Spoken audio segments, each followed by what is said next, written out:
പടക്കളത്തിലേക്ക് സ്വാഗതം. പടക്കളം ഇന്ന് എത്തി നിൽക്കുന്നത് കൊല്ലം ജില്ലയിലാണ്. സമീപകാല രാഷ്ട്രീയത്തിൽ ഉണ്ടായിട്ടുള്ള നിലപാട് മാറ്റങ്ങളൊക്കെ തന്നെ ഏറ്റവും കൂടുതൽ ചർച്ച ചെയ്യപ്പെടുന്ന ജില്ല കൂടിയാണ് കൊല്ലം. അത് ഏറ്റവും കൂടുതൽ തെരഞ്ഞെടുപ്പിനെ ബാധിക്കുന്ന ജില്ല കൂടിയാണ് കൊല്ലം. സ്ഥിരം ജില്ലയിൽ ഉയർന്നു വരുന്ന വിഷയങ്ങൾ, കശുവണ്ടി വ്യവസായം, തീരദേശ മേഖലയിലെ പ്രശ്നങ്ങൾ, ഇതിനൊക്കെ പുറമെ ഇത്തവണത്തെ തെരഞ്ഞെടുപ്പിൽ ഏറ്റവും കൂടുതൽ പ്രതിഫലിക്കുന്ന വിഷയം എന്ന് പറയുന്നത് കുടിവെള്ള പ്രശ്നം തന്നെയാണ്. ഒരുപക്ഷെ അതുകൊണ്ടൊക്കെ തന്നെയാകാം സാധാരണക്കാരുടെ പ്രശ്നങ്ങൾ കൂടുതൽ ഊന്നിയുള്ള തെരഞ്ഞെടുപ്പ് പ്രചാരണ തിരക്കുകളിലാണ് വിവിധ മുന്നണികളും പാർട്ടികളും സ്ഥാനാർത്ഥികളും എല്ലാം തന്നെ. ഏതായാലും കൊല്ലം ജില്ലയിൽ നിന്നുള്ള പൊതുവായ തെരഞ്ഞെടുപ്പ് ചിത്രം എങ്ങനെയെന്ന് പരിശോധിക്കാം. അതോടൊപ്പം തന്നെ കൊല്ലത്തെ വോട്ടർമാരുടെയും വിവിധ നേതാക്കളുടെയും ഒക്കെ തന്നെ ചോദ്യങ്ങളും ആശങ്കകളും ഒക്കെ ഉയരും. അതിന് മറുപടി പറയാനായി നമ്മോടൊപ്പം അതിഥികൾ ചേർന്നുണ്ട്. ഇന്നിപ്പോൾ നമ്മോടൊപ്പം ചേരുന്ന അതിഥികൾ ശ്രീ കെ വരദരാജൻ, CPM സംസ്ഥാന കമ്മിറ്റി അംഗമാണ്.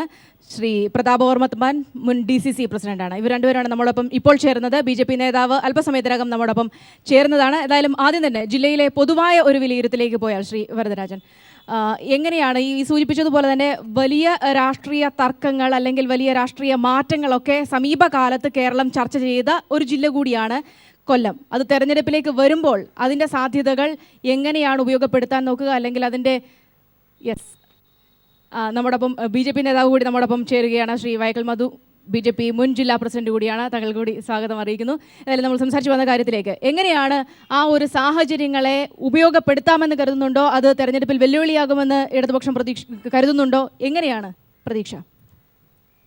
ഇവിടെ കൊല്ലം ജില്ലയിലെ രാഷ്ട്രീയം പരിശോധിക്കുന്ന ഏതൊരാളിനും കൊല്ലം ഒരു ഇടതുപക്ഷ ജില്ലയാണ് എന്ന് തിരിച്ചറിയാൻ കഴിയും.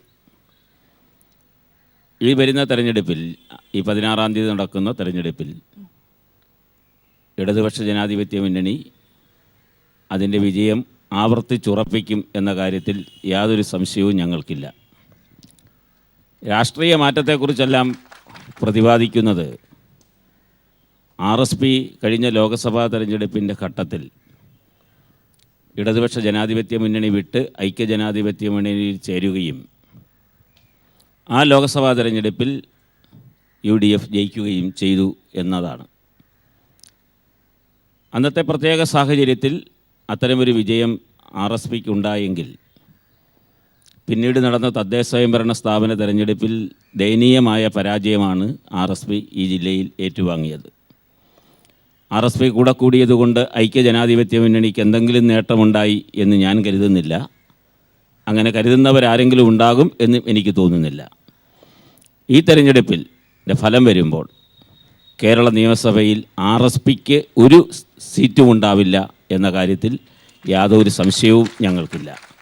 അതുകൊണ്ട് തന്നെ രാഷ്ട്രീയ മാറ്റം ഒന്നും ഇവിടെ യഥാർത്ഥത്തിൽ ഇടതുപക്ഷ ജനാധിപത്യ മുന്നണിയും ഐക്യജനാധിപത്യ മുന്നണിയും തമ്മിൽ നടക്കുന്ന മത്സരം തന്നെയാണ്. അതിനിടയിൽ ഇപ്പോൾ വന്നിട്ടുള്ള JSSൻ്റെയും അതുപോലെ തന്നെ NDJSൻ്റെയും ഒക്കെ പിന്തുണയോടുകൂടിയുള്ള NDA അവയൊന്നും വലിയ കാര്യമായ ചലനങ്ങൾ സൃഷ്ടിക്കാൻ പോകുന്നില്ല എന്നതുകൊണ്ട് തന്നെ LDFും UDFും തമ്മിൽ നടക്കുന്ന ഒരു മത്സരമാണ്. മത്സരം നല്ല നിലയിൽ നടക്കുന്നുണ്ടെന്നുള്ള അഭിപ്രായം തന്നെയാണ് എനിക്കുള്ളത്. ആ മത്സരത്തിൻ്റെ അവസാനത്തിൽ വിജയം ഇടതുപക്ഷ ജനാധിപത്യ മുന്നണിക്ക് അനുകൂലം തന്നെയായിരിക്കും. ശ്രീ പ്രതാപ് ഓർമത്തപ്പാൻ, എങ്ങനെയാണ് മത്സരം കടുക്കുമോ അതോ വലതുപക്ഷത്തിന് എളുപ്പമാകുമോ? ജനാധിപത്യ മുന്നണിയുടെ വിജയ ദിവസമാണ് മെയ് 16. 2 വർഷം മുമ്പ് ഇതേപോലൊരു മെയ് 16-നാണ് പാർലമെൻറ്റ് തിരഞ്ഞെടുപ്പിൻ്റെ വിധി വന്നത്. അന്ന് കേരള ജനത 70% സീറ്റുകളും കേരളത്തിൽ UDFന് സമ്മാനിച്ച ആ തെരഞ്ഞെടുപ്പിൻ്റെ വിജയം ഈ മെയ് 16-നും ജനങ്ങൾ ആവർത്തിക്കും. അതാണ് UDFൻ്റെ പ്രവർത്തനത്തിൻ്റെ, കഴിഞ്ഞ 5 വർഷക്കാലത്തെ ഭരണനേട്ടത്തിൻ്റെ, ജനങ്ങളോടുള്ള സമീപനത്തിൻ്റെ, അക്രമരാഷ്ട്രീയത്തിനെതിരെയുള്ള നിലപാടിൻ്റെ ഒക്കെ ഫലമായിട്ടാണ് ഞങ്ങൾക്ക് ആ വിജയം ലഭിക്കുവാൻ പോകുന്നത്. കൊല്ലം ജില്ലയിൽ ഞങ്ങൾ മികച്ച വിജയം, 2 സീറ്റായിരുന്നു 2011-ൽ. അത് ഞങ്ങൾ 2014-ലെ ലോക്സഭാ തെരഞ്ഞെടുപ്പിൽ അത് 8 സീറ്റായി വർദ്ധിച്ചു. ഇത്തവണ അത് ഞാൻ പ്രതീക്ഷിക്കുന്നത് 10 സീറ്റാണ്. ഞാൻ കഴിഞ്ഞ പാർലമെൻറ്റ് തിരഞ്ഞെടുപ്പിൽ ഇതേപോലെ ഒരു ചാനൽ ചർച്ചയിലാണ് MABയുടെ ഭൂരിപക്ഷം 500,000-നും 100,000-നും ഇടയിൽ ഞങ്ങൾ തോൽപ്പിച്ചുകൊണ്ടായിരിക്കും ഞങ്ങൾ ജയിക്കാൻ പോകുന്നതെന്ന് കൊല്ലം കടപ്രതിയാണെന്ന് പ്രഖ്യാപിച്ചത്. അന്ന് എല്ലാവരും എന്നെ കളിയാക്കി പറഞ്ഞു, അത് എന്ത് കണക്കാണെന്ന് ചോദിച്ചു. അതാണ് കണക്ക്. ഇവിടെ 10 സീറ്റ് UDF ജയിക്കും. കൊല്ലം സീറ്റിൽ 27 കൊണ്ട് ഞങ്ങൾ ജയിക്കും. യെസ് ഏതായാലും NDA സംബന്ധിച്ചിടത്തോളം BDJSന്റെ സാധ്യതകൾ കൂടി ഉപയോഗപ്പെടുത്താമെന്ന വലിയൊരു പ്രതീക്ഷയുള്ള ഒരു തെരഞ്ഞെടുപ്പാണ്. കൊല്ലം ജില്ലയെ സംബന്ധിച്ചിടത്തോളം അതിൻ്റെതായ പ്രായോഗികമായ നീക്കങ്ങൾ എത്രത്തോളം ഉണ്ടായിട്ടുണ്ട്? അതിൻ്റെ പ്രതീക്ഷ എങ്ങനെയാണ് NDAയുടെ? കഴിഞ്ഞ കാലങ്ങളിൽ BJP ഒറ്റയ്ക്കാണ് കേരളത്തിലെ മത്സരത്തെ നേരിട്ടതെങ്കിൽ ഇത്തവണ 10 പാർട്ടികൾ ചേർന്ന NDA സഖ്യമാണ് മത്സര രംഗത്തുള്ളത്. അതുകൊണ്ട് തന്നെ കൊല്ലം ജില്ല അടക്കമുള്ള പല ജില്ലകളിലും ഏകദേശം 25-ൽ പരം സീറ്റുകളിൽ BJP ജയിച്ചു വരും. അതിനു അനുകൂലമായിട്ടുള്ള രാഷ്ട്രീയ അന്തരീക്ഷം സംസ്ഥാനത്ത് നിലനിൽക്കുന്നുണ്ട്, അതുപോലെ തന്നെ കൊല്ലം ജില്ലയിലും നിലനിൽക്കുന്നുണ്ട്. സാറേ, ജനങ്ങളെ കള്ളത്തരങ്ങൾ പറഞ്ഞ് പറ്റിച്ചുകൊണ്ട് വോട്ട് നേടാമെന്ന അങ്ങയുടെ വ്യാമോഹം പ്രബുദ്ധ കേരളത്തിൽ നടക്കില്ല. ഗീബിൾസിന്റെ പണിയെടുക്കരുത് എന്നാണ് ആദ്യമായി എനിക്ക് അങ്ങേ ഓർമ്മിപ്പിക്കുന്നത്. എൻ്റെ ചോദ്യം, മുതലാളിമാർക്ക് സർക്കാർ ഭൂമി പതിച്ചു നൽകുന്നതാണോ UDF സർക്കാരിൻ്റെ വികസനം? എങ്കിൽ ഇവിടെ UDF സർക്കാർ ഒരുപാട് വികസനം നടത്തിയിട്ടുണ്ട് എന്ന് ഞങ്ങൾ അംഗീകരിക്കുന്നു. കേരളത്തിൻ്റെ പൊതുകടം ഇപ്പോൾ 1.5 ലക്ഷം കോടി രൂപയാണ്. നിങ്ങളുടെ അഴിമതി ഭരണവും ധൂർത്തും കെടുകാര്യസ്ഥതയുമല്ലേ ഇതിന് കാരണം? അതിന് അങ്ങ് മറുപടി പറയണം. അവൻ്റെ ചോദ്യം തന്നെ ഒട്ടും വ്യക്തമല്ല. കള്ളത്തരം പറഞ്ഞുകൊണ്ടാണോ എന്ന് ചോദിച്ചാൽ എന്ത് കള്ളത്തരമാണെന്ന് അങ്ങേക്ക് വിശദീകരിക്കാൻ കഴിയുന്നില്ല. പിന്നെ ഭൂമി ഇതിനെക്കുറിച്ച് പറഞ്ഞാൽ കിനാലൂർ ഭൂമി ഇടപാട് നടന്ന LDF ഭരണകാലത്താണ്. പെരിയയിൽ മരം വെട്ടി വനഭൂമി പതിച്ചു കൊടുത്തത് LDFിൻ്റെ ഭരണകാലത്താണ്. ഇവിടെ ഭൂമി ഇതുപോലെയുള്ള വ്യവസായ ആവശ്യങ്ങൾക്ക് കിനാലൂരിൽ അന്ന് വ്യവസായ മന്ത്രിയായിരുന്ന സഖാവ് ഹംസ പറഞ്ഞത്, അദ്ദേഹത്തിൻ്റെ പേര് എളമരും കരിയും പറഞ്ഞത്, തെങ്ങിൻ്റെ മുകളിലാണ് വികസനം വരേണ്ടതാണെന്ന് ചോദിച്ചത്. അപ്പം അങ്ങനെയുള്ള സന്തോഷ് മാധവൻ നിങ്ങൾ രണ്ടുപേരും കൂടി ഇങ്ങനെ ചർച്ച പങ്കെടുത്താൽ പിന്നെ എന്നെ ആവശ്യമില്ലല്ലോ. സന്തോഷ് മാധവൻ അവിടെ വയലുണ്ട്, ആ വയൽ നികത്തുന്ന ഇടപാട് കൊടുത്തു എന്നുള്ളതാണ് നിങ്ങളുടെ തർക്കം. അപ്പം ഇവിടെ പ്രശ്നം വ്യവസായം വരണമെങ്കിൽ ഇത്രയുള്ള ചില അഡ്ജസ്റ്റ്മെൻറ്റുകളൊക്കെ മുൻകാലങ്ങളിലൊക്കെ ഇവിടെ നടന്നിട്ടുള്ളത് പോലെ ഇപ്പോൾ തമിഴ്നാട്ടിലെ അമ്പത്തൂർ എന്ന് പറഞ്ഞൊരു ജില്ല തന്നെ കാമരാജ് മുഖ്യമന്ത്രി ആയിരുന്നപ്പോൾ, വെങ്കിട്ടരാമൻ വ്യവസായ മന്ത്രി ആയിരുന്നപ്പോൾ മുഴുവൻ ജില്ലയും വ്യവസായ ആവശ്യത്തിലേക്ക് വേണ്ടി വിട്ടുകൊടുക്കാൻ തമിഴ്നാട് തയ്യാറായി. കേരളത്തിൽ നിന്ന് MRF അടക്കമുള്ള ഫാക്ടറികൾ അങ്ങോട്ട് പോയി. ഇന്ന് തമിഴ്നാട് ഒരു വ്യവസായ സംസ്ഥാനമായി മാറിയത് അന്നത്തെ ആ ദീർഘവീക്ഷണമാണ്. അതേപോലെ വ്യവസായങ്ങൾക്ക് വേണ്ടി ഇൻഫ്രാസ്ട്രക്ചർ 4 കാര്യങ്ങളാണ്: capital, land, revenue and labour. ഇത് 4മാണ് ഒരു ഫാക്ടറീസ് ഓഫ് പ്രൊഡക്ഷൻ. ആ 4 ലഭ്യമാക്കുന്ന പ്രധാനമായും വൈദ്യുതി, ഭൂമി, വെള്ളം ഇതൊക്കെ സൗജന്യ നിരക്കിൽ കൊടുക്കുന്നതൊക്കെ വ്യവസായ വളർച്ചയ്ക്ക് അത്യന്താപേക്ഷിതമാണ്. അത് ഈ ഗവൺമെൻറ് അല്ല, എല്ലാ ഗവൺമെൻറ്റുകളും കാലാകാലങ്ങളിൽ വ്യവസായ വളർച്ചയ്ക്ക് വേണ്ടി ഇത്തരം ഇടപാടുകൾ നടത്താറുണ്ട്. ഇവിടെ സംഭവിച്ചത് അതെ ആകട്ടെ, അത് അഥവാ ഏതെങ്കിലും ഉദ്യോഗസ്ഥ തലത്തിൽ അങ്ങനെ ഒരു നീക്കം നടന്നെങ്കിൽ അതൊക്കെ പിൻവലിച്ച് അതിനോടെല്ലാം പിന്നെ ഒരു കാരണവശാലും അത്തരം ഒരു ഇടപാടുകൾ നിർബന്ധപൂർവ്വം നടപ്പാക്കണമെന്ന് ഒരു നിർബന്ധ ബുദ്ധിയും ഗവൺമെൻറ് കാണിച്ചില്ല. പക്ഷേ UDF ഇപ്പോഴും വ്യവസായവൽക്കരണത്തിൻ്റെ ഭാഗമായിട്ട് കുറച്ച് പിന്നെ സ്മാർട്ട് സിറ്റി പോലെയുള്ള സംരംഭങ്ങളിലൂടെ കൊണ്ടുവന്ന് കഴിഞ്ഞപ്പോൾ UDFിൽ ജനങ്ങൾക്കൊരു വിശ്വാസം വർദ്ധിച്ചു എന്നുള്ളത് കൊണ്ട് അതിനെതിരായി ഒരു കൗണ്ടറായിട്ടൊരു പൊളിറ്റിക്കലായിട്ടുള്ള ഒരു പ്ലോട്ടാണ് ഈ ചർച്ചകളിലെല്ലാം പൊതുവിൽ ഇങ്ങനെ വരുമ്പോൾ എന്നെ പ്രതാപറമ്പത്തമ്പാൻ സ്നേഹിതനോട് ഞാൻ ചോദിക്കുന്നു, പിന്നെ ഇതിനെ VM സുധീരൻ ഈ അടൂർ പ്രകാശൻ ഇങ്ങനെ ഭൂമി പതിച്ചു കൊടുത്തു എന്നെല്ലാം പറഞ്ഞ് ഡൽഹിയിൽ പോയി കിടന്ന് ബഹളം ഉണ്ടാക്കിയത് എല്ലാം വളരെ നിയമപരമായി രാജ്യത്തിന്റെ ഗുണത്തിന് വേണ്ടിയിട്ടാണെങ്കിൽ അതെല്ലാം അങ്ങയുടെ തെറ്റിദ്ധാരണയാണ്. VM സുധീരൻ അങ്ങനെ സുധീരന്റെ കരിമ്പട്ടികയിൽപ്പെട്ട ഒരാളാണ് അദ്ദേഹം. എൻ്റെ കൂടെ ഇപ്പൊ ഈ കരിമ്പട്ടി എന്ന് പറഞ്ഞാൽ അത് കറുത്ത വിഷയമാണ് എഴുതുന്നത്. എങ്ങനെയാണ് നിങ്ങൾ ഉദ്ദേശിക്കുന്നത്? ഈ കരിമ്പട്ടി തെറ്റിദ്ധാരണ സുഹൃത്തെ. കോൺഗ്രസിന്റെ സീറ്റ് പ്ലീസ്, ഞാൻ ഞാൻ തെരഞ്ഞെടുപ്പിൽ 3 തവണ മത്സരിച്ചിട്ടുള്ള ആളാണ്. സഖാവ് വരദരാജന് ഇതുവരെ പാർട്ടി 60 വയസ്സ് കഴിഞ്ഞ അദ്ദേഹത്തിന് ഇതുവരെ ഒരു സീറ്റ് കൊടുത്തില്ല. എൻ്റെ ദുഃഖം അതാണ്. ഇവിടെ അല്ലാതെ നിങ്ങൾ ധരിച്ചിരിക്കുന്ന പോലെ VM സുധീരൻ അവിടെ ആരെയും കരിപ്പട്ടിയിലും പെടുത്തിയില്ല, ആരെയും ഇടിച്ചു നിർത്താനും പോയില്ല. മാധ്യമ സൃഷ്ടിയാണ്. മെത്രാൻകായൽ വിഷയത്തിൽ പോലും മറിച്ചൊരു അഭിപ്രായം സുധീരൻ സ്വീകരിച്ചിരുന്നില്ലേ? അത് തെരഞ്ഞെടുപ്പ് അടുത്ത കാലത്ത് ഇത് ഈ സമയത്ത് വേണോ, നമുക്ക് പിന്നെ ചെയ്തുകൂടെ എന്ന് ചോദിച്ചിട്ടുള്ളൂ. അത് ഞങ്ങളുടെ ഗവൺമെന്റ് വന്നാൽ വികസനത്തിന് വേണ്ടി തുറന്ന ചർച്ചകൾ ഉണ്ടാകും. നല്ല കാര്യം തെരഞ്ഞെടുപ്പിന് മുമ്പല്ലേ ചെയ്യേണ്ടത്. അതെന്തിനാ തെരഞ്ഞെടുപ്പ് കഴിഞ്ഞ് നല്ല കാര്യം ചെയ്യാൻ മാറ്റിവെക്കുന്നത്? തീർച്ചയായിട്ടും മാറ്റിവെച്ചിട്ടില്ല. ഒരു കാരണവശാലും മാറ്റിവെച്ചതെല്ലാം നിങ്ങളാണ്. LDFിൻ്റെ ഭരണം ഇപ്പം ശരിയാക്കി തരാം എന്ന് കുതിരവട്ടം പപ്പു വെള്ളാനകളെ നാട്ടിൽ പറഞ്ഞ പോലെ സ്പാനറും കൊണ്ട് ആ നമ്മുടെ റോഡ് റോളർ അവിടെ അതിൻ്റെ ബോണറ്റും ബമ്പറും ടയറുകളും അതുപോലെ തന്നെ സ്റ്റിയറിങ്ങും ഗിയർ ബോക്സും ഒക്കെ അഴിച്ചിട്ടിട്ട് ഇപ്പം ശരിയാക്കി തരാമെന്ന് പറയുന്ന പോലെ LDF വന്നിട്ട് ഇപ്പം ശരിയാവും എന്ന് പറഞ്ഞാൽ ജനങ്ങൾ അതങ്ങോട്ട് വിശ്വാസത്തിലെടുക്കത്തില്ല. കൊല്ലത്തെ തൊഴിലാളി വർഗത്തിൻ്റെ ഈറ്റില്ലമെന്ന് അവകാശപ്പെടാൻ പറ്റുന്ന കൊല്ലത്തെ സിറ്റിംഗ് MLA പ്രതിപക്ഷത്തിന് പോലും വളരെയേറെ അഭിപ്രായമുള്ള എക്സൈസ് മന്ത്രിയായിരുന്നപ്പോൾ അഭിപ്രായമുള്ള ജനകീയനായ ഒരു കമ്മ്യൂണിസ്റ്റ് നേതാവായ ശ്രീ PK ഗുരുദാസൻ, അദ്ദേഹത്തിൻ്റെ പേര് 3 പ്രാവശ്യം ഈ കൊല്ലം ജില്ലയിൽ നിന്ന് എൻ്റെ കമ്മിറ്റികൾ മുകളിലേക്ക് അയച്ചിട്ടും അതെല്ലാം വെട്ടിമാറ്റിക്കൊണ്ട് തിരക്ക് പിടിച്ച മുകേഷ് എന്ന നടനെ കൊല്ലത്ത് LDF ഇറക്കുമ്പോൾ അതിൽ മനം നൊന്ത് കൊല്ലത്തെ ഇടതുപക്ഷ തൊഴിലാളി സുഹൃത്തുക്കൾ കഴിഞ്ഞ പ്രാവശ്യം ശ്രീ PK ഗുരുദാസിന് നൽകിയ വോട്ടുകൾ UDFന് നൽകുമ്പോൾ അതും UDFിൻ്റെ വിജയത്തിനൊരു ഘടകമാകുമെന്ന് പറഞ്ഞാൽ താങ്കളുടെ അഭിപ്രായം എന്താണ്? താങ്കളെ ചോദ്യം ഞാൻ മറുപടി പറയാം. അതിന് മുമ്പ് ശ്രീ വൈക്കൽ മധു അഴിമതിയെക്കുറിച്ചൊക്കെ സംസാരിച്ചു. അത് സംസാരിക്കുന്നതിന് ഏറ്റവും യോഗ്യതയുള്ള പാർട്ടി BJP തന്നെയാണ്. ഈ രാജ്യത്ത് ജവാന്മാർ കാർഗിൽ യുദ്ധത്തിൽ മരിച്ച ജവാന്മാരുടെ ശവപ്പട്ടിക്ക് പോലും അന്ന് കമ്മീഷൻ മേടിക്കുകയും പാർട്ടിയുടെ അധ്യക്ഷൻ ബംഗാരു ലക്ഷ്മണൻ നേരിട്ട് പണം വാങ്ങി അത് കേരള മുഖ്യമന്ത്രി ഒന്നും പണം വാങ്ങുന്നത് നമ്മൾ ക്യാമറ വഴി നമ്മൾ കണ്ടിട്ടില്ല. ഇത് ബംഗാരു ലക്ഷ്മണൻ എന്ന് പറയുന്ന അഖിലേന്ത്യാ പ്രസിഡന്റ് നേരിട്ട് വാങ്ങി, മാത്രമല്ല എണ്ണി നോക്കുന്നുണ്ട്. കറക്റ്റായിട്ട് തോന്നുന്നു വെച്ച് നിങ്ങൾ തന്നെ അഴിമതിയെക്കുറിച്ച് സംസാരിക്കണം. BJP എന്തായാലും തെരഞ്ഞെടുപ്പ് മാണി വാങ്ങിച്ചു വെച്ചതുപോലെ ബംഗാരു ലക്ഷ്മണൻ വാങ്ങിച്ചില്ല എന്നുള്ളതേ ഉള്ളൂ. അല്ല, സഖാവ് തന്നെ ഇത് പറയണം. ഇനി എൻ്റെ ചോദ്യം പിന്നെ ഈ സഖാവിൻ്റെ ചോദ്യമാണ്.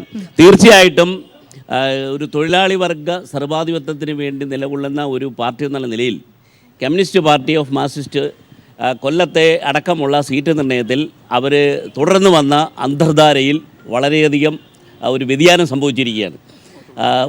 ഒരിക്കലും SFI, ഞാനും മുകേഷും ഒരേ കാലഘട്ടത്തിൽ കൊല്ലം ശ്രീധർണ കോളേജിലെ വിദ്യാർത്ഥികളായി പഠിച്ചിട്ടുള്ളവരാണ്.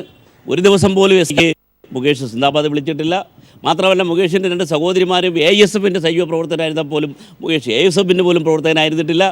KSUവിൻ്റെ സീറ്റ് ചോദിച്ചു മുകേഷ് എന്നോട് ആർട്സ് ക്ലബ് സെക്രട്ടറിയെ മത്സരിക്കണമെന്ന് ആവശ്യപ്പെട്ടിരുന്നു. എനിക്ക് സീറ്റ് കൊടുക്കാൻ കഴിയാത്തതുകൊണ്ട് വിദ്യാർത്ഥി ജനതയുടെ സ്ഥാനാർത്ഥിയായിട്ട് മുകേഷ് ആർട്സ് ക്ലബ് സെക്രട്ടറിയായിട്ട് മത്സരിച്ചിട്ടുണ്ട്. 500 വോട്ടും ഒറ്റയ്ക്ക് നിന്ന് പിടിച്ചിട്ടുണ്ട്.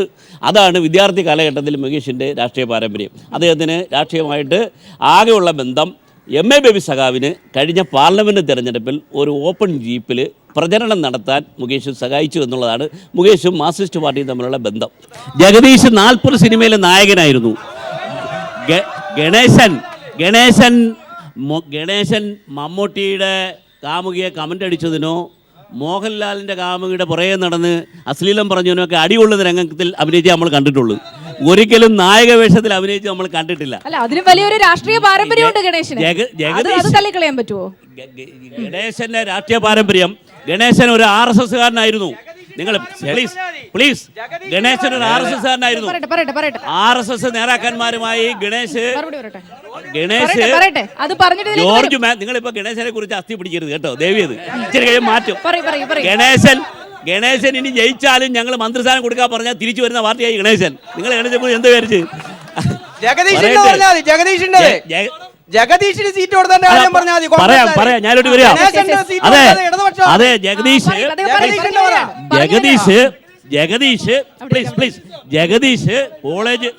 ജഗദീഷ് കോളേജ് വിദ്യാഭ്യാസ കാലത്ത് 3 വർഷം ആർട്സ് ക്ലബ് സെക്രട്ടറി, 1 കൊല്ലം ചെയർമാൻ.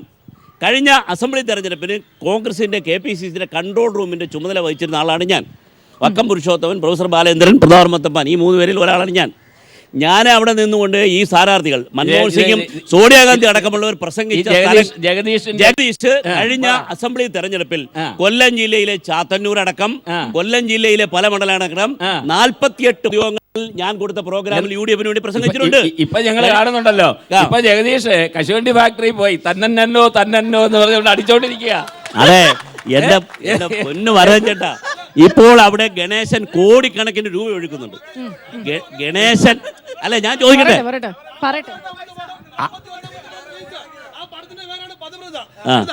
അഭിനയിക്കാൻ വന്നത് ഉമ്മൻചാണ്ടി, ജഗദീഷ് നടന്മാരാ.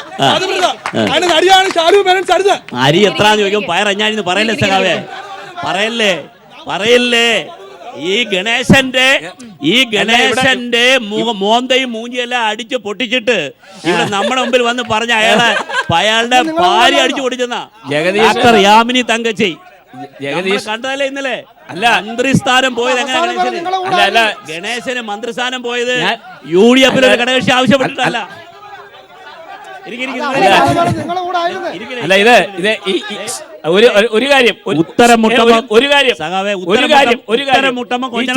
ചർച്ച വ്യക്തിപരമായ ആക്ഷേപത്തിലേക്കും അധിക്ഷേപത്തിലേക്കും പോകുന്നതൊന്നും അത്ര ഒരു ചർച്ച തുടരുന്നതിനോട് എനിക്ക്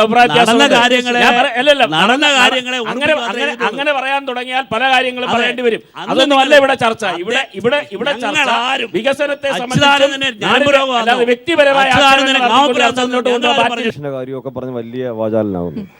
കൊല്ലം മണ്ഡലത്തിലെ നിരവധിയായിട്ടുള്ള കശുവണ്ടി തൊഴിലാളികൾ വളരെ പട്ടിണിയിലാണ്. ഈ വിഷുദിനത്തിലൊക്കെ കടപ്പാക്കടയിലും മുളിയക്കൂലൊക്കെയുള്ള കടകളിൽ പോലും ഒരു തിരക്കുകളും ഇല്ല. നിങ്ങൾ വിരലിൽ എണ്ണാവുന്ന ദിവസങ്ങൾ മാത്രമാണ് അവർക്ക് ജോലി കൊടുത്തത്, തുച്ഛമായ ദിവസങ്ങൾ മാത്രം, കൊടും പട്ടിണിയിൽ. നിങ്ങൾ ഏതിൻ്റെ അടിസ്ഥാനത്തിലാണ് അവരോട് വോട്ട് ചോദിക്കുന്നത്? ഒരു ക്വസ്റ്റ്യൻ കൂടെ ഉണ്ട് സാറിനോട്. നിങ്ങൾ DCC പ്രസിഡൻ്റായിട്ടിരുന്നപ്പോഴാണ് ഷൂർനാട് രാജശേഖരൻ്റെ സീറ്റുമായി ബന്ധപ്പെട്ട് രാജ്മോഹൻ ഉണ്ണിത്താൻ പറഞ്ഞു ആ സീറ്റ് പേയ്മെൻറ്റ് സീറ്റാണെന്ന്. കഴിഞ്ഞ 2 ദിവസം മുമ്പ് രാജ്മോഹൻ ഉണ്ണിത്താൻ വീണ്ടും പറയുന്നു ഞാൻ അതിനകത്ത് ഉറച്ചു തന്നെ നിൽക്കുന്നു, പേയ്മെൻറ്റ് സീറ്റ് തന്നെയാണെന്ന്. നിങ്ങളെ സ്ഥാനാർത്ഥിയാണ്, അതിനെക്കുറിച്ചും സാറിൻ്റെ അഭിപ്രായം. കശുവണ്ടി മേഖലയിലെ 2 സ്ഥാപനങ്ങളാണ് ക്യാപെക്സും കാഷ്യൂ ഡെവലപ്മെന്റ് കോർപ്പറേഷനും. ക്യാപെക്സിൽ മുഴുവൻ ദിവസവും ക്യാപെക്സിന്റെ ഫാക്ടറികൾ ഒന്നും അടച്ചിട്ടില്ല. എവിടെ വർക്ക് ചെയ്തു? കശുവണ്ടി തൊഴിലാളി പൂർണ്ണമായ പട്ടിണിയിലാണ്. ഞാൻ MLA ആയിരുന്ന ചാത്തന്നൂർ അസംബ്ലി മണ്ഡലത്തിലെ 8 കശുവണ്ടി ഫാക്ടറികളും ഇപ്പോൾ പ്രവർത്തിക്കുന്നുണ്ട്. പറയട്ടെ, നിങ്ങൾ ഉദ്ദേശിക്കുന്ന ഫാക്ടറി കാഷ്യൂ കോർപ്പറേഷന്റെ ഫാക്ടറിയെ കുറിച്ചാണ് നിങ്ങൾ പറയുന്നത്. അത് കുറച്ച് ശരിയുമാണ്. സ്വകാര്യ ഫാക്ടറികൾ പ്രവർത്തിക്കുന്നുണ്ട് ഇവിടെ. പിന്നെ അത് പ്രവർത്തിപ്പിക്കാത്ത ആരാണ്? മുതലാളിമാരാണ്. കാരണം ഞങ്ങൾ കൂലി കൂട്ടി.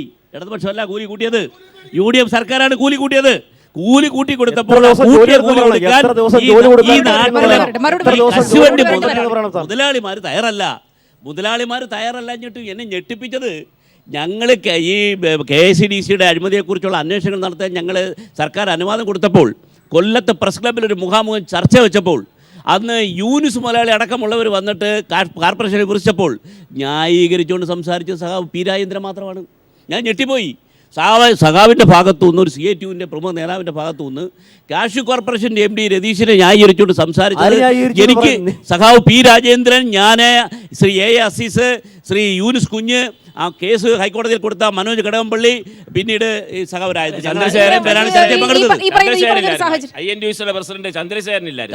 ചന്ദ്രശേഖരന്റെ MD ആയ രതീഷിനെതിരായിട്ടാണ്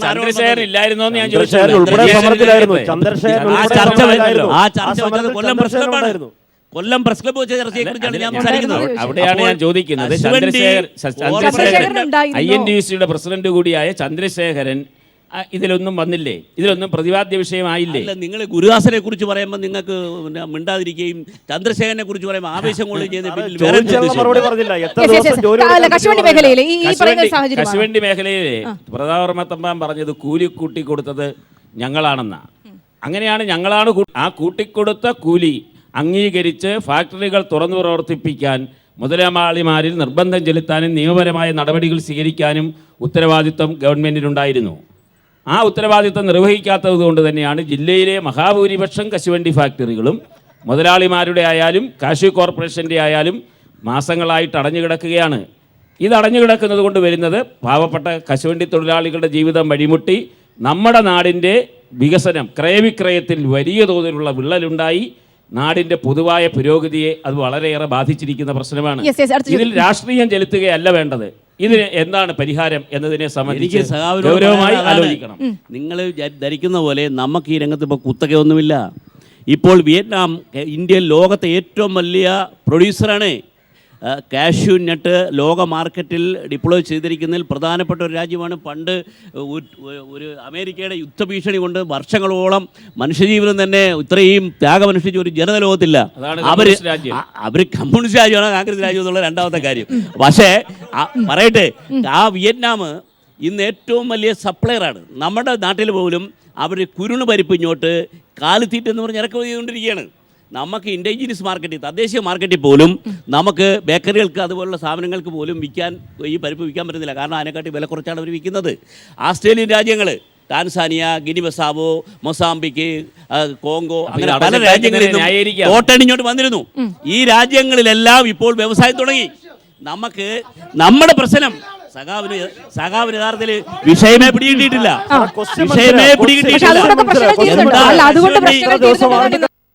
എന്താണ് യഥാർത്ഥത്തിൽ കശുവണ്ടി മേഖലയിലെ പ്രതിസന്ധി എന്താണ്? അത് പരിഹരിക്കാൻ നമുക്ക് എന്ത് ചെയ്യാൻ കഴിയും? പ്രതിസന്ധി കശുവണ്ടി, തോട്ടണ്ടിയുടെ ലഭ്യത കുറവ്. ഇവിടെ ആഭ്യന്തര ഉൽപാദനം ഇല്ല. കേന്ദ്ര ഗവൺമെന്റ് കൊണ്ടുവന്ന പുതിയ ടാക്സ് ആണ് ഏറ്റവും വലിയ പ്രശ്നം. ഒരിക്കലുമല്ല. കേന്ദ്ര ഗവൺമെന്റ് ഏർപ്പെടുത്തിയ ഇറക്കുമതി കൊണ്ട് ഇല്ലില്ല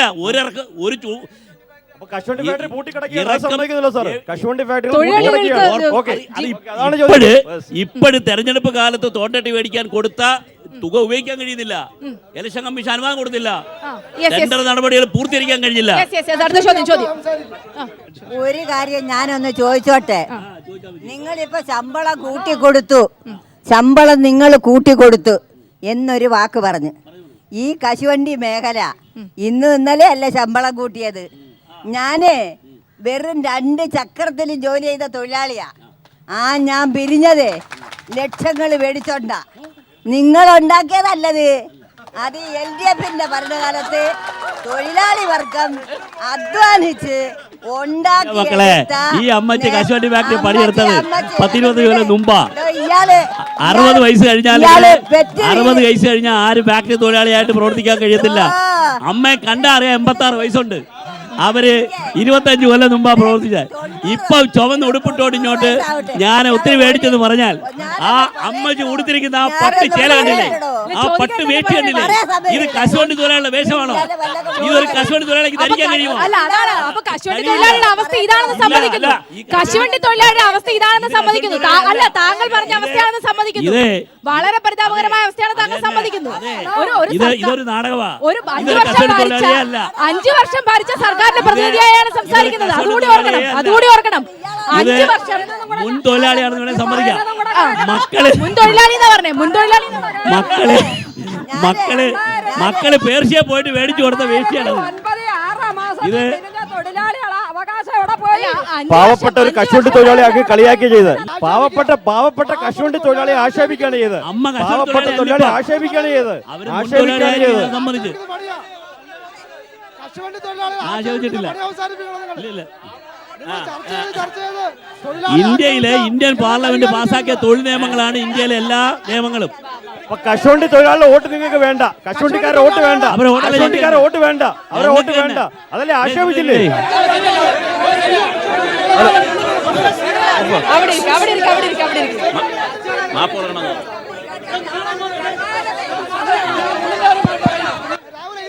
എല്ലാവരും ഇരിക്കണം, ഇല്ലെങ്കിൽ നമ്മൾ ചർച്ച കൊണ്ടുപോകാൻ പറ്റില്ല. ബഹളം വെച്ചാൽ നമുക്ക് ചർച്ച ഒരു ചോദ്യം ചോദിക്കാനുള്ളത്. ബഹളം വെച്ചാൽ നമുക്ക് ചർച്ച കൊണ്ടുപോകാൻ പറ്റില്ല. ഞാനൊരു തൊഴിലാളി ആലോചിച്ചിട്ടില്ല. 2009 6 മാസം മുതലേ പിരിഞ്ഞ തൊഴിലാളികളെ അവകാശങ്ങൾ കൊടുത്തിട്ടില്ല. അവർക്ക് വേണ്ടി 2 ദിവസം കോർപ്പറേഷൻ സത്യാഗ്രഹം നടത്തിയ ആളാ ഞാൻ. നിങ്ങളെ ഞാൻ കണ്ടില്ല. തൊഴിലാളികളെ ആക്ഷേപിക്കരുത്. കടവമ്പള്ളി മനോജുമായിട്ട് ഞാൻ 60-70 വയസ്സ് കഴിഞ്ഞ തൊഴിലാളിക്ക്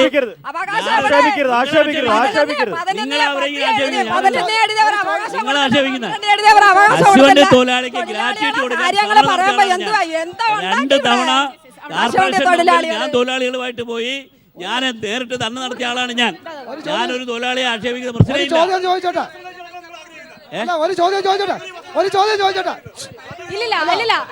എനിക്ക് പറയാനുള്ള 5 കൊല്ലം 5 കൊല്ലം ഇവിടെ ഭരിച്ച സർക്കാരിനറിയാം ഒരു കശുവണ്ടി തൊഴിലാളിയുടെ അവസ്ഥ അതാണെന്ന്. അല്ല തൊഴിലാളിയുടെ അവസ്ഥ അതായിരിക്കും എന്നാണ് പറയുന്നത്. ഒരു തൊഴിലാളിക്ക് മരിക്കുന്നതല്ലല്ലോ, തൊഴിലാളിയായിട്ട് ജീവിച്ചയാൾ അവരുടെ അനുഭവം പറയുമ്പോൾ അവർക്ക് പ്രായക്കൂടുതലായി പോയി എന്ന് പറഞ്ഞ് ആക്ഷേപിക്കുന്നത് ശരിയാണോ? അവർക്ക് പ്രായക്കൂടുതലായ നിങ്ങളാണ്, അച്യുതാനന്ദന് പ്രായക്കൂടുതലായെന്ന് ആക്ഷേപിക്കുന്നത് നിങ്ങളാണ്. ഞങ്ങൾ കുറച്ച് നാൾ ഈ കൊല്ലം DCCയുടെ പ്രസിഡന്റായി പ്രവർത്തിച്ചിരുന്ന ആളാണല്ലോ. അപ്പോൾ ഈ കൊല്ലം ജില്ല ആകെ ഈ പരമ്പരാഗത വ്യവസായങ്ങളുടെ നാടായിരുന്നു. കഴിഞ്ഞ 5 വർഷം മുമ്പേ ഈ UDF ഗവൺമെൻറ് വന്നതിന് ശേഷം ഈ കൊല്ലത്തെ പരമ്പരാഗത വ്യവസായങ്ങൾ ഒന്നൊന്നായി മരിച്ചു വീഴുന്ന കാഴ്ചയാണ് നമുക്ക് കാണാൻ കഴിയുന്നത്.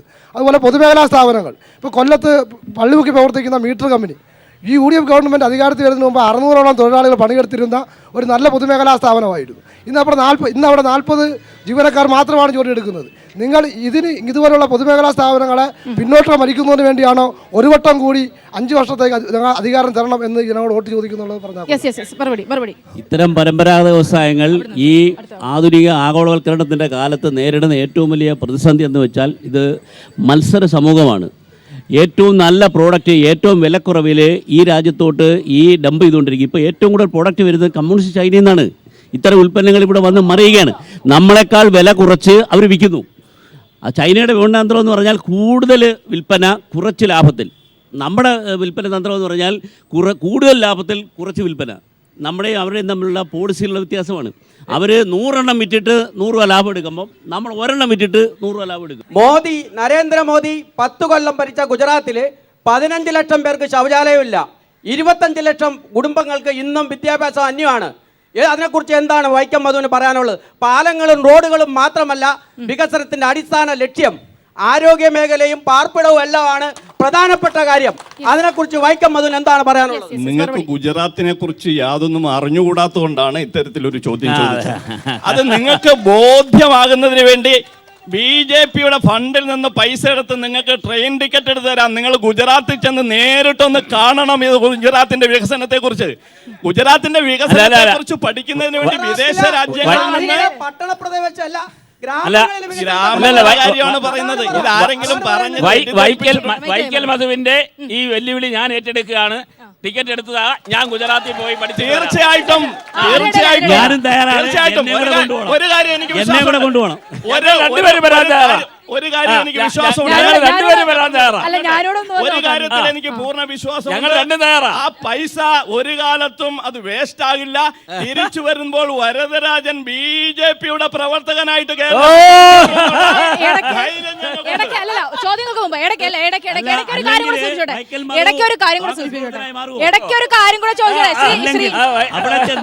നിങ്ങൾ പറയുന്നത് ശരിയല്ലെങ്കിൽ നിങ്ങൾ കോൺഗ്രസ് ചേരുവോ? അല്ല, ഞാൻ BJPയുടെ ആദർശം കണ്ടുകൊണ്ട് BJP പ്രവർത്തകനായ ആളാണ്. ഞാൻ മാറേണ്ടെന്ന യാതൊരു രാഷ്ട്രീയ സാഹചര്യം ഇന്ന് ഇന്ത്യയിലില്ല. നിങ്ങൾ നിങ്ങൾ വീമ്പിളൊക്കെയാണ് ഗുജറാത്തിൽ ഗുജറാത്തിനെ കുറിച്ച് പഠിക്കുന്നതിനും കേരളത്തിൽ നിന്ന് പോലും പോയില്ലേ? കേരളത്തിൽ നിന്ന് പോലും നമ്മുടെ അടുത്ത മന്ത്രി പോയില്ലേ? ഷിബിൽ ഗോവിന്ദൻ പോയില്ലേ? അദ്ദേഹത്തിന്റെ അഭിപ്രായം എന്തായിരുന്നു? വിദേശ രാജ്യങ്ങളിൽ വികസനത്തെ കുറിച്ച് പഠിക്കുന്നതിന് വേണ്ടി ഗുജറാത്തിലാണ്. നമ്മൾ അതൊന്നും കണ്ടില്ലെന്ന് നടിക്കരുത്. ആരോപണം പറയുന്നതിന് വേണ്ടി മാത്രം നിങ്ങൾ ഉന്നയിക്കരുത്. അതിനിടയിൽ ശ്രീ പ്രതാപവർമ്മ ഒരു കാര്യം കൂടി, ശ്രീമതി ഷാഹിദ കമാൽ ഇപ്പോൾ CPM-ൽ ചേർന്നു. 40 വർഷം ബംഗാള് CPM കമ്മ്യൂണിസ്റ്റ് പാർട്ടി ഭരിച്ചപ്പോ ഷാഹിദ കമാൽ CPM-ൽ ചേർന്ന് ചവറയിൽ വെച്ച് ഇപ്പോൾ അവർക്ക് സ്വീകരണം നൽകിയെന്ന് പറയുന്നു. രാമഭദ്രനും കൂട്ടരും CPM-ൽ ചേർന്നു എന്നുള്ള ഒരു വാർത്ത വരുന്നു. രാമഭദ്രൻ വ്യാപാരി. അല്ലല്ല, ഷാഹിദ കമാലിന്റെ വിഷയം തന്നെ എടുത്താൽ സ്ഥാനാർത്ഥിത്വം സംബന്ധിച്ച് അടുത്ത ചോദ്യം. കേന്ദ്രം ഭരിക്കുന്ന BJP ആണെങ്കിലും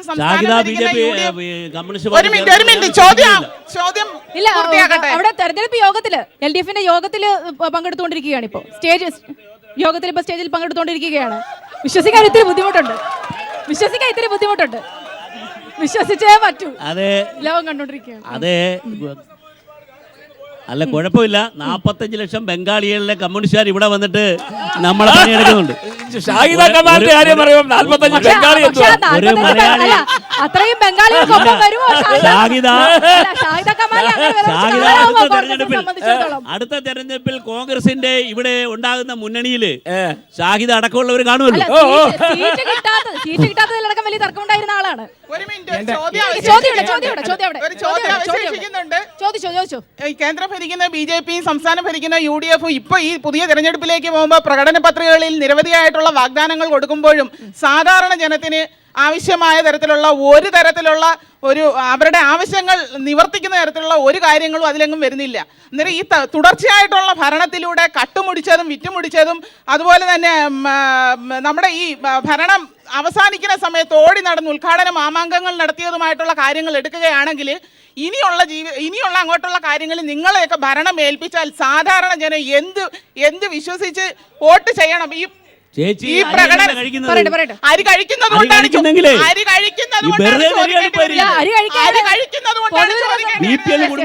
സൗജന്യമായിട്ടാണ് അരി കൊടുക്കുന്നത്. എന്നിട്ടാണോ ചോദിക്കുന്നത് UDF എന്താ തന്നെന്ന്? അതുകൊണ്ടാണ് ചോദിക്കേണ്ടത്. ഞങ്ങള് അച്ഛൻ 2 രൂപയ്ക്ക് കൊടുത്ത അരി 1 രൂപയാക്കി. ആ അരി ഇപ്പോൾ സൗജന്യമാക്കി. എന്നിട്ട് ചേച്ചി ഇങ്ങനെ പറഞ്ഞല്ലേ ചേച്ചി? എന്റെ ചേച്ചിക്ക് അരി മേടിക്കാൻ നിവർത്തിയില്ലെന്ന് പറയുന്നത് പൊതുവിതരണ സമ്പ്രദായം. പൊതുവിതരണ സമ്പ്രദായത്തിൽ കാര്യക്ഷമമായി ഇടപെടാൻ കഴിയാത്ത ഈ ഗവൺമെന്റുകൾ എന്ത് തരത്തിലുള്ള മാറ്റം വരുന്നതാണ്? ചോദിച്ചത് പൊതുവിതരണ സമ്പ്രദായത്തിന്റെ പ്രവർത്തനങ്ങളെ കുറിച്ച്. നെല്ലിന്റെ തറവില ഉയർത്തി പരമാവധി താങ്ങുവില കൊടുത്ത് ഈ കർഷകരെ ഈ വരദസഖാവ് ഇങ്ങനെ തന്നെ പറയണം. ഇങ്ങനെ ചങ്കും യഥാർത്ഥത്തിൽ തീ കത്തുവാണ്. പറയൂ കർഷകർക്ക് ലാഭം കിട്ടി. ഒരു സിനിമയിൽ അഭിനയിച്ച രംഗം പോലെയാണ്. കത്തി മുഖത്ത് കയറി ഇരിക്കുമ്പോഴും മുരളി ആ അരങ്ങ് തകർത്ത് അഭിനയിച്ച പോലെയാണ് സഖാവ് അഭിനയിക്കുന്നത്. ഒരു കാര്യം കൂടി പറഞ്ഞോട്ടെ. നമ്മുടെ പ്രധാനമന്ത്രി 365 ദിവസവും ഒരു വർഷത്തിൽ 365 ദിവസവും വിദേശ രാജ്യങ്ങളിലാണ്. നിർണായക ബില്ലുകൾ ഇന്ത്യൻ പാർലമെന്റ് വരുമ്പോൾ അതിൽ നിന്നും പേടിച്ചോടുന്ന ഒരു സമീപനമാണ് കഴിഞ്ഞ കാലങ്ങളിലൊക്കെ അദ്ദേഹം സ്വീകരിച്ചു വരുന്നത്. അങ്ങനെയുള്ള ഒരു പ്രധാനമന്ത്രിക്ക് ഒരു ശരിയായ വികസനം എങ്ങനെ ഇന്ത്യ രാജ്യത്ത് നടപ്പിലാക്കാൻ കഴിയും? രണ്ടാമത്തെ ചോദ്യം, നമ്മുടെ വിദേശ ഇന്ത്യക്കാരുടെ പണങ്ങൾ കള്ളപ്പണം വിദേശ ബാങ്കുകളിൽ ഇട്ടിരിക്കുന്ന പണം തിരികെ കൊണ്ടുവന്ന് ഇന്ത്യയിലെ ഓരോ വ്യക്തികളുടെ പേരിലും 15 ലക്ഷം രൂപ വീതം നിക്ഷേപിച്ച് അങ്ങനെയാണ് അധികാരത്തിൽ വന്നത്. എന്റെ അക്കൗണ്ടിൽ ഒരു പൈസ പോലും കള്ളം പറയരുത്. 15 ലക്ഷം വന്നിട്ടുണ്ട്. എനിക്ക് കിട്ടിയിട്ടില്ല. ചർച്ചയ്ക്ക് വരില്ലായിരുന്നു. അല്ലെങ്കിൽ ചർച്ചയ്ക്ക് വരത്തില്ലായിരുന്നു. പെട്ടെന്ന് മറുപടി. ഇന്ത്യയുടെ ചരിത്രത്തിൽ ഒരു പ്രധാനമന്ത്രിക്ക് കിട്ടുന്ന ഏറ്റവും വലിയ അംഗീകാരമാണിത്. ആദ്യത്തെ പ്രധാനമന്ത്രിയാണോ ഇന്ത്യയില് നരേന്ദ്രമോദി? ഏറ്റവും വലിയ നാടക നടനായ ഒരു പ്രധാനമന്ത്രിയാണ്. ഇത്രയും രാജ്യങ്ങളിൽ നിന്ന് രാജ്യം സന്ദർശിക്കാനായിട്ട് ഇന്ത്യയിലെ പ്രധാനമന്ത്രി രാജ്യത്തേക്ക് വരണമെന്ന് ക്ഷണിച്ച ഒരു അനുഭവം ഈ പ്രധാനമന്ത്രിക്ക് മാത്രമാണ് ഉണ്ടായിട്ടുള്ളത്. അപേക്ഷ കൊടുത്താൽ വളരെ ആദരപൂർവം ഇന്ത്യയെ വളരെ ശത്രു രാജ്യമായിട്ട് കണ്ടിരുന്ന രാജ്യങ്ങൾ പോലും വളരെ ആദരപൂർവ്വം ഇന്ത്യയുടെ പ്രധാനമന്ത്രിയെ ആ രാജ്യത്തേക്ക് ക്ഷണിക്കുന്നു. ആ രാജ്യത്ത് വെച്ച് വിദേശ രാജ്യങ്ങളിൽ പ്രധാനമന്ത്രി ചെലവഴിക്കുന്ന ഓരോ നിമിഷങ്ങളും ഇന്ത്യയിലെ ജനങ്ങൾക്ക് വേണ്ടിയാണ് അവിടെ പ്രവർത്തിക്കുന്നത്. അവിടെ ഒപ്പിടുന്ന കരാറുകൾ, അവരുമായിട്ടുണ്ടാക്കുന്ന വ്യവസ്ഥകൾ, അത് ഇന്ത്യയിലെ ജനങ്ങൾക്ക് വേണ്ടിയാണ് ഓരോ നിമിഷവും പ്രധാനമന്ത്രി. ഇന്ത്യയെ ശത്രുരാജ്യമായിട്ടല്ല കണ്ടത്. ഇന്ത്യയെ ശത്രുരാജ്യമായി കണ്ട രാജ്യത്തല്ല നരേന്ദ്രമോദി പോയത്. നരേന്ദ്രമോദി ഒരു നരഹത്യ നടത്തുന്നയാളായതുകൊണ്ട് ഞങ്ങളുടെ രാജ്യത്ത് പ്രവേശിക്കാൻ പാടില്ല എന്ന് പറഞ്ഞ് എന്തുകൊണ്ട് അങ്ങനെ ക്ഷണിക്കാൻ തയ്യാറാകുന്നു? എന്തുകൊണ്ട് വളരെ ആദരപൂർവ്വം ഇന്നുവരെ ഒരു ഇന്ത്യൻ പ്രധാനമന്ത്രിക്കും കിട്ടാത്ത ഒരു നരഭോജവും ആദരവും വിദേശങ്ങളിൽ ഇത് ഒരു നരഭോജിയെ വേണ്ട എന്ന് പറഞ്ഞ നമ്മുടെ രാജ്യങ്ങളിൽ കിട്ടുന്ന അംഗീകാരത്തെ എന്നുള്ള നിലയിൽ എന്റെ ഒരു ചോദ്യം. അതായത് ഇപ്പം കേരളത്തിൽ വികസനങ്ങൾ ഒരുപാടായി. ഇപ്പം കോൺഗ്രസിന്റെ ഭരണത്തിൽ വികസനങ്ങൾ ഒരുപാടായെന്നാണ് അവകാശപ്പെടുന്നത്. ഇപ്പൊ കൂടുതലായിട്ട് വരുന്നുണ്ട് എല്ലാ മേഖലയിലും. ഇപ്പൊ ഉദാഹരണത്തിന് മെട്രോ, ഇപ്പം നമ്മുടെ വീഴിഞ്ഞം പദ്ധതി തുടങ്ങി അതിന്റെ കാര്യങ്ങൾ നടക്കുന്നു. അങ്ങനെ ഓരോ പദ്ധതികളും, മെഡിക്കൽ കോളേജ്, ഇങ്ങനെ ഓരോ പദ്ധതികളും. യഥാർത്ഥത്തിൽ ഈ വികസനം എന്ന് ഉദ്ദേശിക്കുന്നത് ഒരു സിനിമ സെറ്റ് ഇട്ടിട്ട് ഉദ്ഘാടനം നടത്തി അത് ജനങ്ങളെ കണ്ണിൽ പൊടിവാരി ആ ഒരു രീതിയാണോ വികസനം എന്ന് ഉദ്ദേശിക്കുന്നത്? VS ഗ്രൂപ്പ് അല്ല, ഞാനൊരു വിദ്യാർത്ഥിയാണ്. സെറ്റിട്ട ഉദ്ഘാടനം എന്ന് VS അല്ലല്ല, പറഞ്ഞതാ. തീർച്ചയായിട്ടും ഞങ്ങൾ എല്ലാ മാധ്യമങ്ങളും ഇല്ല, അതിന് മറുപടി പറ, അതിന് മറുപടി പറ. സാധാരണക്കാരി വികസനം ജനങ്ങളിൽ എല്ലാ എത്തുന്നുണ്ടോ? മാധ്യമങ്ങളും ഞങ്ങൾ കാണാറുണ്ട്. ഞങ്ങൾ മനോരമ മാത്രമല്ല കാണുന്നത്. എന്റെ അതുകൊണ്ട് തന്നെ ഞങ്ങൾക്ക് Yes, yes, അത് മറുപടി പറ, മറുപടി പറ. എൻ്റെ കൊച്ചനുജനോട് എനിക്ക് പറയാനുള്ളത്, വികസനത്തിൻ്റെ സങ്കല്പം തന്നെ മാറി മറിഞ്ഞിരിക്കുന്ന കാലഘട്ടമാണ് നമ്മുടേത്. പണ്ടത്തെ പോലെ പുകക്കുഴൽ വ്യവസായങ്ങൾക്ക് ഇന്ന് കാലമില്ല. ഇന്ന് പ്രതാപൻ സാറേ, കഥ നിങ്ങൾ പറയാനല്ല ഇവിടെ ഞാൻ ഒരു പറഞ്ഞത്. മൊബൈൽ ടവർ കാര്യം ഉയർത്തിയാൽ പറയൂ. സമരം നടത്തും. എല്ലാ തെളിവില്ലാത്ത അത് കുറേ ജനങ്ങളിലേക്ക് കാര്യങ്ങൾ എത്തിയോ? ഇതുവരെ വികസനം പറയുക. ജനങ്ങളിലേക്ക് എത്തിയോ? അതായിരുന്നു ചോദ്യം. അവരാണ്. സംഭവം വികസനം ഞാൻ ജനങ്ങളിലെത്തിയോ എന്നാണ് ചോദിച്ചതിന് ചോദ്യം. മറുപടി പറ പ്ലീസ്. ഇച്ചിരി സമയമല്ലേ ഉള്ളൂ. എന്താ? ഞാൻ ചോദിച്ചതിന് മറുപടി പറ. ഇപ്പൊ ഒരു സെറ്റിട്ട് ഉദ്ഘാടനം നടത്തി മുഖ്യമന്ത്രി വന്ന് ബഹളം കാണിച്ചിട്ട് പോണയാണോ വികസനം? അതുകൊണ്ട് ജനങ്ങൾക്ക് നേട്ടം ഉണ്ടാവുന്നുണ്ടോ? ചവറയിലെ ഇൻസ്റ്റിറ്റ്യൂഷന്റെ കാര്യം എല്ലാം പറയും. അത് സംസാരിക്കേ, അല്ലാതെ വെറുതെ വഴക്കൂടാനല്ലോ നമ്മൾ ഇവിടെ കൂടുന്നത്. Not fair, not മറുപടി fair. Your question is not at all fair. വികസനം ജനങ്ങളിൽ എത്തിയോ? ഇത് വികസനം ചവറയിൽ ജനങ്ങളിൽ ഉയർന്നു എത്തിയോ? നിൽക്കുന്ന ആ ബഹുനില മന്ത്രി അങ്ങയുടെ കണ്ണി കണ്ടതാണ്. അതിന്റെ ഫ്രണ്ട് മാത്രമേ ഉള്ളൂ. ബൈപ്പാസ് പണി നടന്നുകൊണ്ടിരിക്കുന്നത് കണ്ടതാണ്. അതിന്റെ മുൻവശം മാത്രമേ ഉള്ളൂ. വിഴിഞ്ഞത്ത് അദാനി വന്ന് അച്യുതാനന്ദനെയും കൊടിയേരി സഖാവിനെയും പിണറായി സഖാവിനെയും പോയി കണ്ട് ഇവിടെ തറക്കല്ലിട്ട് അങ്ങ് കണ്ടതാണ്. കൊച്ചി മെട്രോ അവിടെ അത് മെട്രോ ട്രെയിൻ ഓടിയത് അങ്ങ് കണ്ടതാണ്. കണ്ണൂർ വിമാനത്താവളത്തിൽ മിഗ് വിമാനത്തിന്റെ എല്ലായിടത്തും കൊൽക്കത്ത, ചെന്നൈ ഉൾപ്പെടെയുള്ള രാജ്യങ്ങളിലെല്ലാം മെട്രോ ട്രെയിൻ ഓടുന്നതിന്റെ ആ ഒരു എഞ്ചിനീയേഴ്സ് ചെക്ക് ചെയ്യാറുണ്ട്. അത് ഉദ്ഘാടനമാണോ സാറേ? അത് ഉദ്ഘാടനമാണോ? എന്താണ് സാറേ ഉദ്ദേശിച്ചത്? സാർ അഭിനയിക്കരുത്. ഞങ്ങൾ പൊട്ടന്മാരാണെന്ന് സാർ അഭിനയിക്കരുത്. ഞാൻ അങ്ങനെ ഒന്നുമില്ല. എനിക്ക് എന്നെ കുറിച്ച് നിനക്ക് ഒട്ടും അറിയത്തില്ല. എനിക്ക് ഏറ്റവും ഇഷ്ടം ഡിവൈഫൈക്കാരെയാ. ഇപ്പം സഖാവിന്റെ മനമാറ്റം സാധാരണമാണ്. ഇവിടെ ആര് ഭരിച്ചാലും ഇതൊക്കെ വേണമെന്നുള്ള അഭിപ്രായത്തിൽ എത്തിയതിൽ അങ്ങനെ ഞാൻ കടൽ വെള്ളത്തിൽ ഉപ്പുണ്ട് എന്ന് പറയുന്ന പോലെ UDF ഭരണത്തിൽ അഴിമതി ഉണ്ടെന്ന് പറയുന്നത് എത്ര പറഞ്ഞാലും അത് ശരിയുള്ള കാര്യം തന്നെയാണ്. എൻ്റെ ചോദ്യം, ഞാൻ അധികാരത്തിൽ വന്നാൽ അഴിമതി ചെയ്യുകയില്ല, അഴിമതി ചെയ്യാൻ ആരെയും അനുവദിക്കില്ല എന്ന് പറഞ്ഞുകൊണ്ടാണ് നരേന്ദ്രമോദി അധികാരത്തിൽ വന്നത്. അതിനുശേഷം സ്വതന്ത്ര ഇന്ത്യ കണ്ട ഏറ്റവും വലിയ അഴിമതി വ്യാപം അഴിമതി, IPL അഴിമതി, കർണാടക ഖനി അഴിമതി, ജാർഖണ്ഡ് സിവിൽ സപ്ലൈസ് അഴിമതി.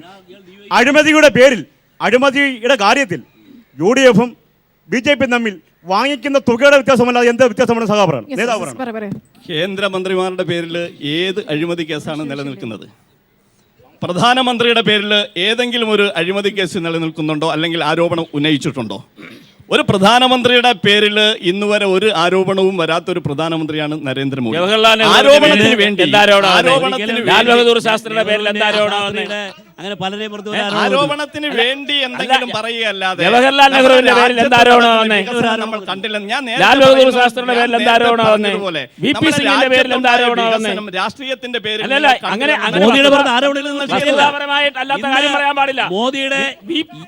മോദിയുടെ MA പരീക്ഷാ ഫലത്തിന്റെ റിസൾട്ട് ഇന്ന് ഗുജറാത്തിൽ ഒരു സർവകലാശാല പുറത്തുവിട്ടു. അതെ, മോദിക്ക് MAക്ക് 62% മാർക്കുണ്ട്. പക്ഷേ BA ഡിഗ്രി ഇല്ല. BA ഡിഗ്രി ഇല്ലാത്ത ആളെ MA എടുത്ത അഭൂതപൂർവമായ ഒരു രംഗമാണ് ഇന്നിപ്പോൾ ഉണ്ടായിരിക്കുന്നത്. രണ്ടാമത് ആ സർവകലാശാല ഇദ്ദേഹം പറഞ്ഞിരിക്കുന്ന 60% മാർക്ക് പാസ്സായിരിക്കുന്ന MA പൊളിറ്റിക്കൽ സയൻസ് എന്ന കോഴ്സ് നടത്തുന്നില്ല. നടത്താത്ത കോഴ്സിന് 62% മാർക്കുണ്ടെന്ന് ഉന്നയിക്കുന്ന വെറും അടിസ്ഥാനരഹിതമായിട്ടുള്ള ആരോപണങ്ങളാണ്. കോൺഗ്രസ് ഉന്നയിക്കുന്നതല്ല, ഇത് വസ്തുതാപരമായ കാര്യമാണ്. ഡൽഹി മുഖ്യമന്ത്രി നിയമപ്രകാരം എന്റെ ചോദ്യം, നരേന്ദ്രമോദിക്ക് മുമ്പ് ഇന്ത്യൻ പ്രധാനമന്ത്രിമാരായിട്ടിരുന്ന ആളുകൾ ജവഹർലാൽ നെഹ്റു, ലാൽ ബഹദൂർ ശാസ്ത്രി, VP സിംഗ്, ദേവഗൌഡ, ആരുടെ പേരിലാണ് അഴിമതി ആരോപണം ഉണ്ടായത്? മറിച്ച് നരേന്ദ്രമോദിയുടെ പേരിൽ പലതരത്തിലുള്ള ആക്ഷേപങ്ങൾ ഉയർന്നു വരികയാണ്. അദ്ദേഹം അഴിമതിക്കാരെ സംരക്ഷിക്കുകയാണ് എന്നുള്ള ആക്ഷേപം ഉയർത്തുന്ന ഞങ്ങളാരുമല്ല. ഈ രാജ്യത്ത് സ്വതന്ത്രമായ രാഷ്ട്രീയ വിശകലനം നടത്തുന്ന ആളുകളാണ് പറയുന്നത്. ശത്രുഘ്ൻ സിൻഹ, കീർത്തി ആസാദ് മുതലായ MPമാർ, BJP MPമാർ പാർലമെന്റിൽ അതിശക്തമായ ആരോപണം ഉന്നയിച്ച് ആക്ഷേപം ഉന്നയിച്ചിരിക്കുകയാണ്. പേരിൽ അവര് ഭയങ്കരമായി പാർട്ടിക്കെതിരായി